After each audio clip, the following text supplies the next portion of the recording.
The Unknown è stata una rivelazione come programma, devo dire veramente molto molto interessante, molto simile a Pechino Express, ma cambiano i meccanismi, cambia comunque la struttura del gioco, nonostante si parli lo stesso di un percorso a tappe in cui vince chi arriva primo, quindi fondamentalmente la linea di massima è quella di Pechino Express, però cambia moltissimo con i bivi e gli ignoti che si vengono a creare, quindi sono molto molto sorpreso da questo nuovo gioco e anche sulle clip c'è molta attenzione ai dettagli, sono rimasto piacevolmente sorpreso e adesso siamo arrivati già alle battute finali, soltanto 5 puntate, manca l'ultima, ovvero la finale. Siamo partiti con un blocco di 12 concorrenti divisi in 2 squadre da 6, adesso invece sono rimasti soltanto in 4.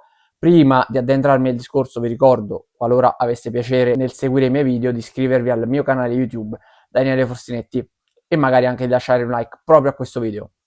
I 4 finalisti in gara di Unknown sono Soleil Sorge, Costanza Caracciolo, Alessandro Matri e Cristian Calenda. Esattamente in quest'ordine si sono classificati nella semifinale, nell'ultima parte della semifinale, quando sono stati divisi, e saranno loro a giocarsi la vittoria della prima edizione di The Unknown, un programma che, come abbiamo visto, mescola VIP e non VIP. Penso siano personaggi comunque un pochettino conosciuti, dato che ho fatto qualche ricerca e non sono proprio sconosciuti completamente, ecco, mettiamola così. Però a questo punto io vi chiedo chi riuscirà a vincere The Unknown. Per me, per il percorso fatto e la costanza dimostrata, sicuramente sono coloro che meritavano più di tutti di arrivare in finale.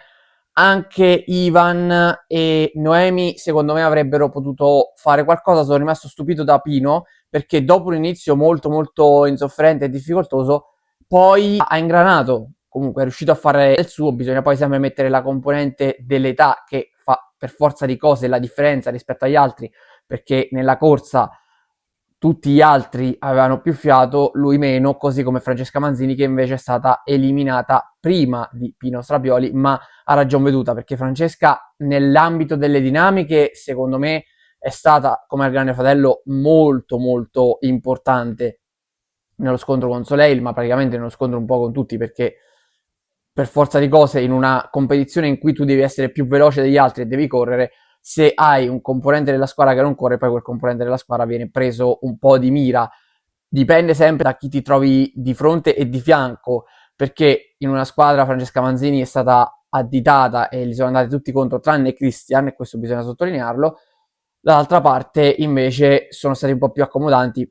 Probabilmente quella più dura nei confronti di Francesca Manzini è stata Noemi, però il lasso di tempo in cui hanno potuto criticare Francesca Manzini nell'altra squadra sicuramente è stato più breve rispetto all'altra, dato che ci ha trascorso meno tempo, perché poi è stata eliminata, ripeto, giustamente, perché in un programma del genere, ok, le dinamiche che le ha costruite anche lei è stata importante, però bisogna anche dire che deve vincere per forza di cose chi è più bravo e chi è più forte. Per esempio a Pechino Express si creano delle dinamiche, però ovviamente non è fatto di quello il programma, ma prevalentemente di altro, e della gara, del gioco, del rapporto umano che si crea anche con le altre persone che si incontrano.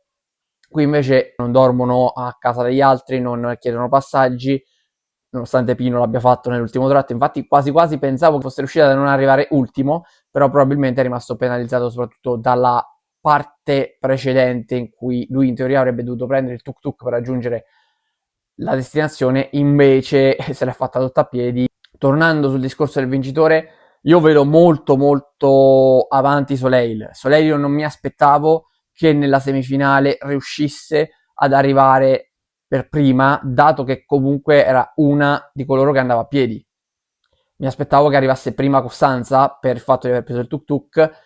Christian anche ha preso il tuk tuk e non a caso infatti era tra i primi 4, però mi aspettavo un po' più avanti loro due.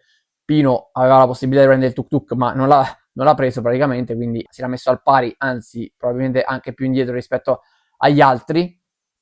Però per il resto Matri, Ivan erano lì che dovevano farsela a piedi, così come Soleil, quindi pensavo un po' più di difficoltà. Soleil è stata clamorosa nella semifinale, ma penso per tutta l'edizione. Poi può stare simpatica, o meno, e questa è una cosa soggettiva, bisogna vedere comunque come la si prende e come si interagisce con lei, che rapporto si instaura con lei, perché per esempio io con Costanza mi aspettavo che si scannassero prima o poi, che si azzannassero, invece finora, poi non so l'ultima puntata, però credo che potrebbe essere andata alla fine tutto bene, non ci sono stati scontri tra lei e Costanza, che hanno due caratteri belli forti e sono praticamente diventate amiche per quello che abbiamo visto finora.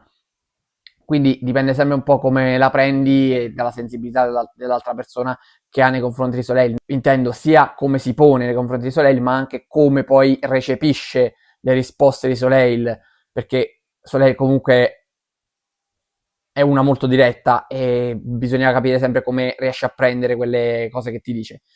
Quindi Soleil io la vedo molto molto favorita. Abbiamo anche Christian che lo vedo bello determinato, soprattutto per il fatto di voler battere Soleil, perché tra loro comunque c'è Maretta e non c'è una grande simpatia, ma l'ha detto palesemente dall'inizio Christian. Soleil ovviamente non lo sapeva perché Christian conosceva Soleil dalla televisione quantomeno, mentre Soleil non conosceva Christian. Adesso credo che un po' sia reciproca l'antipatia.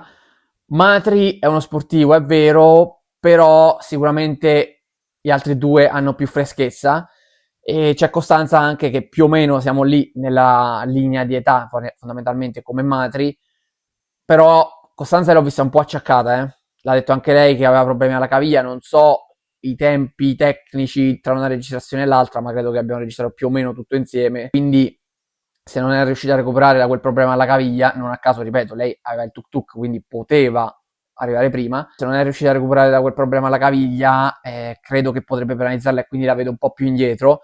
Così come Matri, che secondo me può vincere, può puntare alla vittoria, poi tutto può succedere lì. Non so se sarà una gara a eliminazione oppure se tutti competeranno fino alla fine. Secondo me potrebbe essere che uno viene eliminato prima, almeno uno, e poi gli altri tre se la giocano fino alla fine, oppure addirittura fanno step by step e vengono eliminati prima in due, cioè uno alla volta, e poi gli ultimi due se la giocano un po' stile Pechino Express. Vedremo come sarà strutturata la finale. Però se devo fare una gerarchia di nomi, non è l'ordine con cui sono arrivati in semifinale, ma è un po' diverso. Metterei comunque prima Soleil, però secondo io ci metto Christian, Matri lo metto terzo e Costanza quarta. Costanza la metto quarta, ripeto, soltanto per quel problema fisico, quella caviglia che dovendo camminare e correre tutto il giorno pesa, incide e per forza di cose ti rallenta rispetto invece ad una persona che è al 100% e che può correre dando tutto, come per esempio appunto Soleil, ma anche Christian e Matri. Questa è la mia linea, insomma, la mia idea generale.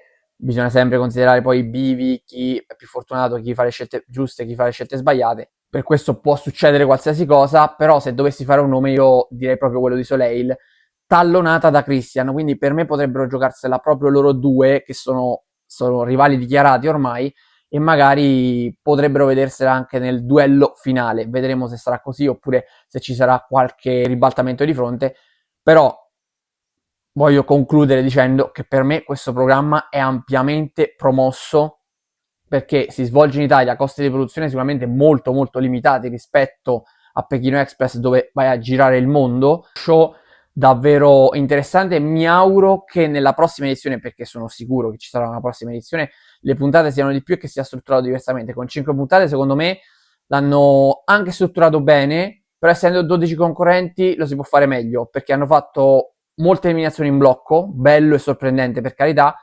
però essendo 12 puoi tranquillamente fare almeno altre 3 puntate per strutturare le eliminazioni, perché ne mandi in finale 4, quindi ne devi eliminare altri 8 in 7 puntate. Oppure potresti magari mandarne in finale 5, quindi ne devi eliminare 7 e lì ci sono più doppie eliminazioni. Potresti fare squadre con più concorrenti, quindi magari 7 e 7. Ci sono tante varianti, tante variabili per arrivare a fare secondo me almeno 8 puntate. Vedremo se apporteranno queste piccole migliorie oppure no. Per oggi è tutto, vi do appuntamento alla prossima puntata di Forsinet. Ciao a tutti.